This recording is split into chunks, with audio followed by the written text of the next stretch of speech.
This channel does not promote any violence, harmful, or illegal activities. All content provided by this channel is meant for an educational and information purpose only. Seven sisters land lock. চীন সমুদ্র পথে বাণিজ্য করতে গেলে বাংলাদেশকে প্রয়োজন পড়বেই। চীনে গিয়ে ডক্টর ইউনূস এই মন্তব্য করার পর থেকেই তোলপাড় বিশ্ব রাজনীতি। ইতিমধ্যে প্রশ্ন উঠতে শুরু হয়ে গিয়েছে, কুর্সি বাঁচাতেই কি সেভেন সিস্টার্সকে ঢাল করছেন ডক্টর ইউনূস? ডক্টর মোহাম্মদ ইউনূসকে কেন ঘৃণ্য রাজনীতি করতে হচ্ছে? কেন তাকে চীনে যেতে হচ্ছে? কেন তাকে একজন নিছক সেলসম্যানের মতো বিক্রি করতে যেতে হচ্ছে চীনে এমন একটা দিনে, যা তার দেশের পক্ষে খুব গুরুত্বপূর্ণ? সব কিছু নিয়ে আলোচনা করব, কিন্তু প্রথমেই চলে আসব ডক্টর মোহাম্মদ ইউনূস তিনি আসলে কে। প্রথমে তার মুখোশটা খুলে দেওয়া দরকার। ছবিটা দেখছেন, হাসি হাসি মুখে বিগলিত চেহারায় বিনয়ের অবতার হয়ে দাঁড়িয়ে আছেন ডক্টর ইউনূস, এবং তার সঙ্গে চীনের রাষ্ট্রপ্রধান শি জিনপিং। এই যে মুখের হাসিটা দেখছেন, এই হাসিটাকে কৃত্রিম মনে হচ্ছে না? হবেই তো। একেবারে সেলসম্যান সুলভ হাসি হাসছেন মোহাম্মদ ইউনূস। আপনারা জানেন সবাই যে ডোনাল্ড ট্রাম্প এই মুহূর্তে অনেকে বলেন পৃথিবীর সর্বশক্তিশালী পুরুষ। 2016-তে তিনি পরিষ্কার বলেছিলেন যে হিলারি ক্লিন্টনকে জেতানোর জন্য টাকা ঢেলেছিলেন কে? ডক্টর মোহাম্মদ ইউনূস। কিন্তু কেন হঠাৎ মার্কিন যুক্তরাষ্ট্রে টাকা ঢালতে গেলেন? কেন এই অভিযোগ? একটু খতিয়ে দেখতে হবে। আমাদের যেতে হবে এই ছবিটা, দেখতে পাচ্ছেন? আলফ্রেড নোবেল লেখা রয়েছে, নোবেল জয়ী, মুখে সেই হাসি। আসলে একটা ব্যক্তিত্ব তৈরি করা হয়েছে, ব্যক্তিত্বকে নির্মাণ করা হয়েছে। মার্কিন যুক্তরাষ্ট্রের একদল ক্ষমতালোভী মানুষ গোটা পৃথিবীতে ব্যক্তিত্ব নির্মাণ করেছে। কিরকম? আপনারা বলিউড ছবি দেখেছেন তো? মনে করুন বলিউড ছবিতে কেউ অভিনয় করতে যাচ্ছে, প্রযোজক সংস্থা কি করে? প্রযোজক সংস্থা সেই নায়ককে বা নবাগতা নায়িকাকে নিয়ে বিভিন্ন ইভেন্ট ম্যানেজমেন্ট করে। এই ইভেন্ট ম্যানেজমেন্টগুলো কেন করা হয় জানেন? তার একমাত্র কারণ, যাকে নায়ক করব বা নায়িকা করব, যে হবে মুখ আমার পণ্যের, তার একটা মার্কেটিং করা দরকার। অনেকে বলে এই নোবেল পুরস্কারের পেছনে লবি কাজ করেছিল, এবং সেই লবি এতটাই শক্তিশালী ছিল সেই সময় যে ডক্টর মোহাম্মদ ইউনূসকে নোবেল দেওয়া হয়। এই ছবিটা দেখছেন, যে কথা বলছিলাম, কে দাঁড়িয়ে আছে দেখতে পাচ্ছেন? বারাক ওবামাকে চিনতে পাচ্ছেন? আসল পরিচয়টা কি? আসল পরিচয়টা তিনি ডেমোক্র্যাট। আসল পরিচয়টা তিনি একদা ডেমোক্রেটদের মুখ ছিলেন, এবং ডেমোক্রেটদের মার্কিন যুক্তরাষ্ট্রের পদপ্রার্থী ছিল সর্বময় কর্তা হওয়ার। এটা কি? অবশ্যই বুঝতে পাচ্ছেন, আমাদের দেশ এবং সেভেন সিস্টার এবং বাংলাদেশ। ডক্টর মোহাম্মদ ইউনূস কি বলবার চেষ্টা করছেন? আসলে তিনি বলবার চেষ্টা করছেন যে এই যে মেঘালয়, মণিপুর, নাগাল্যান্ড, অরুণাচল প্রদেশ, এদিকে শিলিগুড়ি, তিনি বলার চেষ্টা করছেন যে এগুলো আসলে ল্যান্ড লক স্টেট, অর্থাৎ সেভেন সিস্টারে কোনো সমুদ্র নেই। চায়নাকে, অর্থাৎ চীনেদের চৈনিক ব্যবসা বাণিজ্য যদি করতে হয় তাহলে নাকি বাংলাদেশে আসতে হবে। ভাবুন তো, সেলসম্যানের আহম্মকগিরির একটা তো সীমা থাকা উচিত। আরে বাবা, নির্বাচিত নন, একটা রাষ্ট্রের তো প্রধান। এখন আপনি সেখানে সব প্রধান উপদেষ্টা, আপনি এ ধরনের কথা বলে ফেললেন। আমার মনে হয় যারা বিভিন্ন ট্রেনের কামরায় লজেন্স বিক্রি করে, অথবা যারা বিভিন্ন বাচ্চাদের খেলনা বিক্রি করে তারাও বোধহয় এর থেকে যুক্তিপূর্ণ কথা বলে। কেন এই কথা বলছি বোঝাবো। তার আগে একটা কথা জানিয়ে রাখি, এই যে কথা ডক্টর মোহাম্মদ ইউনুস বলে ফেলেছেন, এবং তার আগেও আমরা দেখেছি পাকিস্তানের সঙ্গে দহরম মহরম, আইএসআইকে মদদ দেওয়া, একদা মুক্তিযোদ্ধা যারা ছিল যে পাকিস্তানের সঙ্গে লড়াই করেছে, যে লড়াইতে ভারত তাদের পাশে দাঁড়িয়েছে, সমস্ত কিছু ভুলে নিজের দেশকে অপমান করে অত্যন্ত গুরুত্বপূর্ণ দিনে একেবারে ভিজে বেড়ালের মতো মরিয়া হয়ে যে ছুটেছিল চীনে, তার কাছ থেকে অবশ্য এর থেকে বেশি কি আশা করা যায়। তবে বাংলাদেশের যারা শুভবুদ্ধি সম্পন্ন মানুষ, যারা কূটনৈতিক জিওপলিটিক্সটা যাদের গুলে খাওয়া, তারাও চুপ করে রয়েছেন। কি করবে? এরকম আহম্মক যদি সিংহাসনে বসে, মসনদে বসে, মরিয়া হয়ে চীনের কাছে ছুটে যায়, সেলসম্যানের মতো নিজের বিপণন, নিজের অস্তিত্ব, নিজের মসনদ টিকিয়ে রাখার জন্য এসব কথা বলে, এই হচ্ছে বাংলাদেশের অবস্থান। এখানে সিলেট, এখানে কলকাতা, এটা ঢাকা, ওপরে শিলিগুড়ি, এটা হচ্ছে বাংলাদেশ এবং সেভেন সিস্টার্স। আপনারা অনেকেই বলতে পারেন বাংলাদেশ আমাদের প্রতিবেশী, সেই রাষ্ট্রের রাষ্ট্রপ্রধানকে কেন আহম্মক বললাম? দেখবেন কেন আহম্মক বললাম। সমরশাস্ত্রে বা মিলিটারি অপারেশনে কতগুলো ভাগ আছে, ট্যাকটিক্যাল, অপারেশনাল আর স্ট্র্যাটেজিক্যাল। আমার মতে ডক্টর মোহাম্মদ ইউনুস অপারেশনাল তো ছেড়েই দিলাম, স্ট্র্যাটেজিক্যাল তো অনেক দূরের ব্যাপার হয়ে গেল, ট্যাকটিক্যাল ব্যাপারটাই বোঝে না। কেন বলছি দেখুন, এই যে বারবার বলে না চিকেন নেক, চিকেন নেক, দেখবেন বাংলাদেশের বিভিন্ন সামাজিক মাধ্যমে বলেন চিকেন নেক, ভারতের নাকি দুর্বলতা। চিকেন নেক বলতে কোনটা বোঝায় বুঝতে পারছেন তো? এই অংশটা, এই অংশটা চিকেন নেক। হ্যাঁ, আপনাদের মনে হয় চিকেন নেক নিয়ে ভারতবর্ষ আদৌ কোনো ভয় পায়? কাকে বলবে? কার সঙ্গে অপারেশন করবে? আইএসআই। আরে আইএসআই আগে বেলুচিস্তান তাদের গরিলাদের সঙ্গে যুদ্ধ করুক, তারপর তো আমাদের সঙ্গে যুদ্ধ করতে আসবে। আমি মাঝে মাঝে বুঝি না, অনেকে বলেন গোটা পৃথিবী মানে গোটা বসুন্ধরাই আমাদের কুটুম্ব। এইসব কথা এই মুহূর্তে জিওপলিটিক্স অর্থাৎ গোটা পৃথিবী জুড়ে যে রাজনীতি চলছে তার সঙ্গে মেলে? দেখুন না, কলা তুলে রাশিয়া ইউক্রেনকে আক্রমণ করে দিল, কতদিন হয়ে গেল? রাষ্ট্রসংঘ কিছু করতে পারলো? পৃথিবীর কোন দেশ কিছু করতে পারলো? এই যে হামাস আর প্যালেস্তাইন সমার্থক করে দিয়ে ইসরায়েল আক্রমণ করছে, কারোর কিছু করার আছে? এখন কিন্তু যুগটাই বদলে গেছে, মনে রাখবেন। ডোনাল্ড ট্রাম্পকে দেখেছেন, এলন মাস্ককে দেখছেন, আগ্রাসী। যে যত আগ্রাসী সে তত জিওপলিটিক্সে অর্থাৎ গোটা বিশ্ব জুড়ে পলিটিক্সে সেই দাদাগিরি। Chicken neck, chicken neck, chicken neck বলেই যাচ্ছেন। চিকেন নেক তো কি হয়েছে দেখিয়ে দিচ্ছি। কেন ডক্টর মোহাম্মদ ইউনুস ট্যাকটিক্যাল ব্যাপার বোঝেই না। চিকেন নেকের কথা বলছিলেন তো, আমি 2 মিনিট সময় নেব, পুরো ধারণাটা আপনাদের বদলে দেব। কিসের মশাই চিকেন নেক দেখাচ্ছেন? দেশটার নাম ভারতবর্ষ। আমি আসছি পরে। আমাদের ক্ষমতা, আমাদের স্ট্র্যাটেজি, আমাদের অপারেশনাল বিভিন্ন ভঙ্গিমা, আমি এই সব বিষয়ে জ্ঞান দেব না। গোটা পৃথিবী জানে ভারতবর্ষের আর্মি কি করতে পারে। কিন্তু একটা জিনিস আজকে খুব পরিষ্কার খোলসাভাবে বলা দরকার, খোলসা আমাকে করতেই হবে। তার কারণ এই চিকেন নেক নিয়ে এত কথা, রক্ত গরম হয়ে যায় মাঝে মাঝে শুনলে রক্ত গরম হয়ে যায়।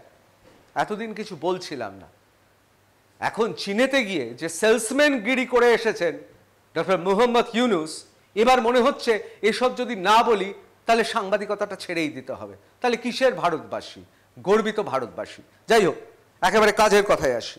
এটা হচ্ছে দুর্গাপুর, এখানে পানাগড়। এখানে আমাদের 17 কোর এলিট বাহিনী রয়েছে, 17। শিলিগুড়িতে 33 আর আসামে অর্থাৎ আসামে 4। একে বলে গজরাজ। এই হচ্ছে আমাদের ত্রিশক্তি, ত্রিভুজের মতো। একবার শুধু হুইসেলটা বাজবে, বুঝতে পারছেন? বুঝতে পারছেন? যাই হোক, আরো পরিষ্কার করে বোঝাই। ভুলে যান বাদ বাকি জায়গাগুলো।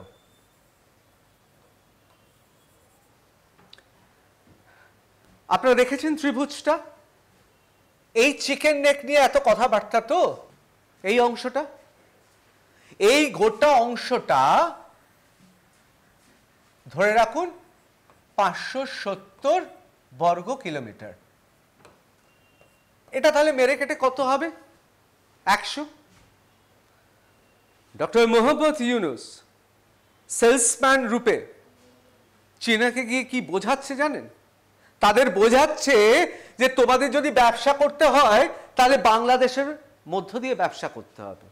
তার কারণ 7 সিস্টার ল্যান্ডলক, অর্থাৎ সেখানে কোনো সমুদ্র নেই। বাহ, এই আপনার ভূগোলের জ্ঞান।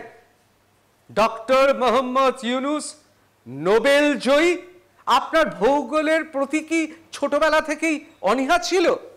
আরে বাবা, সমুদ্র পেতে হলে চায়নাকে বাংলাদেশের দ্বারস্থ হতে হবে কেন? কেন হতে হবে? দেশটার নাম ভারতবর্ষ, প্রত্যেকটা সড়ক পথ, রেলপথ তৈরি।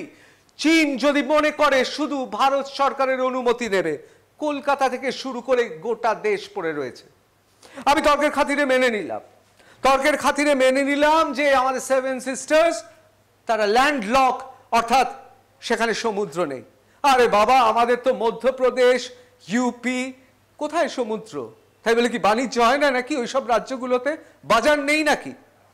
আসল ব্যাপার লোভ দেখানো। আর এই লোভটা দেখাচ্ছে কেন সেটা অবশ্যই আমরা সবাই জানি। বাংলাদেশের স্বার্থে নয়, নিজের মসনদের স্বার্থে। আবার আসি, এই যে এলিট ফোর্সের কথা বলছিলাম আপনাদের, অর্থাৎ পানাগড়, শিলিগুড়ি, আসাম, যাকে গজরাজ বলে, এবং এই ত্রিশঙ্কুর কথা আপনাকে বলছিলাম যে এই ত্রিভুজ যে কোনো মুহূর্তে ত্রিশঙ্কু অবস্থায় ফেলে দিতে পারে। না, চিকেন নেক নিয়ে এত ভয় পাওয়ার কিচ্ছু নেই। কেন জানেন? তার কারণটা হচ্ছে এই চিকেন নেক নিয়ে যদি বেশি ভয় দেখানো হয়, তাহলে এই 570 বর্গ কিলোমিটার শুধুমাত্র 100 এদিক থেকে ওদিক মানচিত্র বদল হয়ে যাবে, মানচিত্রটাই পরিবর্তন হয়ে যাবে। আপনারা অনেকেই বলতে পারেন যে না, ভারতবর্ষ নির্জোট শান্তিকামী একটি দেশ। আবার বলে বোঝাচ্ছি, আবার বলছি, বারবার বলবো, ওই নেহেরু যুগের জিও পলিটিক্স এখন চলছে না। রাশিয়া আক্রমণ করেছে ইউক্রেনকে, পৃথিবীর কোনো দাদা রাশিয়াকে থামাতে পারেনি। পশ্চিমের এত বড় বড় সর্ববৃহৎ শক্তি কিচ্ছু করতে পারেনি। ডোনাল্ড ট্রাম্প নরেন্দ্র মোদীর সঙ্গে কথা বলেছে সবার সামনে। বাংলাদেশ নিয়ে কি বিষয়ে চিন্তা ভাবনা আপনারা নিজেরাই দেখেছেন। সাংবাদিক সম্মেলনে বলছেন নরেন্দ্র মোদীর দিকে ঠেলে দিয়েছেন, উনি বুঝবেন, ভারত বুঝবে। যদি বাড়াবাড়ি করে তাহলে কিন্তু এই 570 বর্গ কিলোমিটার মাখনের মধ্যে ছুরির মতো এদিক থেকে ওদিক হয়ে যেতে পারে। বুঝতে পেরেছেন? তবে দেশটার নাম ভারতবর্ষ, গণতন্ত্র আছে, সংবিধান আছে। ভারতবর্ষে পৃথিবী জুড়ে নাম রয়েছে, কখনো তারা নিজে থেকে কিছু করে না। হাতিকে পিঁপড়ে কামড়াতেই পারে, তাই বলে হাতি সবসময় পিঁপড়ের সঙ্গে নিশ্চয়ই যুদ্ধ করতে যাবে না, বা যুদ্ধের প্রয়োজন নেই। আপনারা নিজেরাই জানেন কিভাবে করতে পারে। যাই হোক, আবার আলোচনায় ফিরে আসি।